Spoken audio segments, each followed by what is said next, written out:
we are looking at how to pronounce the names of all characters from Romeo and Juliet by William Shakespeare. Let's go. Rosaline, Rosaline, Rosaline. The name of one of the families, Capulet, Capulet.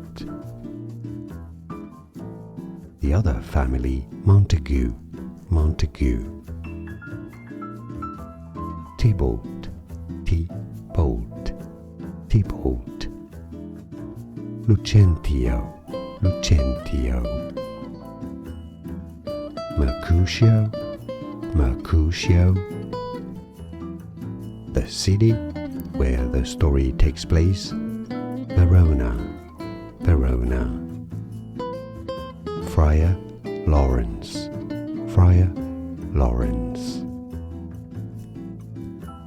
Another time, Rosaline, sorry, it's a duplicate, Juliet, Juliet herself, and Paris, Paris, not Paris, that would be French, Paris.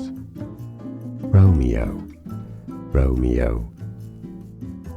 Aeschylus, Aeschylus.